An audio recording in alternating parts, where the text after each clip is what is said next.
அல்லேலூயா. பொறுமையுடனே காத்திருக்கிறவர்கள் தான் பூமியிலையும் நற்பலனை அடைகிறார்கள். பதறுகிறவர்கள் அல்ல.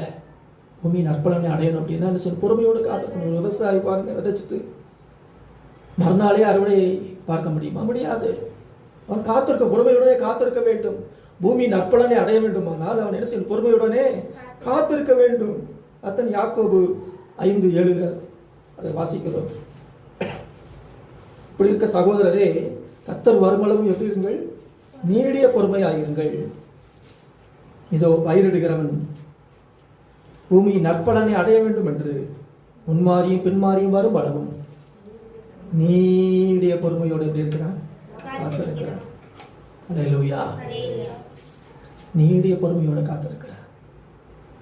பதறிக்கொண்டே இருக்கிறவன் அல்ல, நீடிய பொறுமையோடு காத்திருக்கிறான் என்று எழுதப்பட்டிருக்கிறது. நம்முடைய வாழ்க்கையிலே சிந்தனையிலே ஒரு பதற்றம் இருக்கக்கூடாது. பேசுகிற பேச்சிலே பதற்றம் இருக்கக்கூடாது. செய்கிற செயலிலேயும் இருக்கக்கூடாது, பதற்றம் இருக்கக்கூடாது. அல்லேலூயா.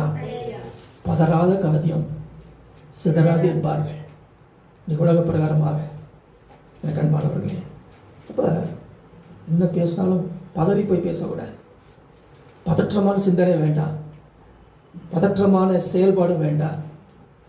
எனக்கு அன்பானவர்களே, ஒரு காரியத்தை வழக்காட போகிறீர்கள் என்று சொன்னால் வழக்காட பதற்றமாய் போகாது என்று எழுதப்பட்டிருக்கிறது. Do not go hastily to court. நீதிமொழி 25ஆம் அதிகாரம் 8வது நீதிமொழி 25:8 எடுத்து வாசித்து பாருங்கள்.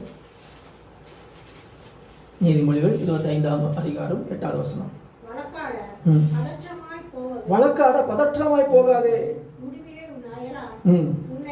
உன்னை வெட்கப்படுத்தும் போது நீ என்ன செய்யலாம் என்று திகைப்பாயே. பதற்றமா போகக்கூடாது. ஒரு காரியத்தை வழக்காடணும் அப்படின்னா பதற்றமா போகாத அப்படின்னு ஆண்டவர் சொல்கிறார் பாருங்க. ஏன்னா அயலான் உன்னை வெட்கப்படுத்தும் போது நீ என்ன செய்யலாம் என்று திகைப்பாயே. ஆங்கிலத்தில் எழுதப்பட்டிருக்கிறது, do not go hastily to court. கோர்ட்டுக்கு போகும்போது கூட என்ன செய்யாது? பதற்றமா போகாது என்ற. அல்லேலூயா. மனம் பதறி எந்த ஒரு வார்த்தையும் சொல்லாதுங்கிற. ஆமென். மனம் பதறி போய் எந்த ஒரு வார்த்தையும் சொல்லாது. ஏனென்று சொன்னால் தேவன் வானத்தில் இருக்கிறார், நீ எங்க இருக்கிறாய்? பூமியில் இருக்கிறாய். ஆக உன் வார்த்தைகள் சுருக்கமாக இருப்பதாக பிரசங்கி 5:2 வாசிக்கணும். மனம் பதறி ஒரு வார்த்தையும் சொல்லாமலும் இருக்கு. மனுஷனுக்கு பாருங்க, பதறி பதறி என்ன செய்யறாங்க? வார்த்தைகளை கொட்டி விடுகிறார்கள்.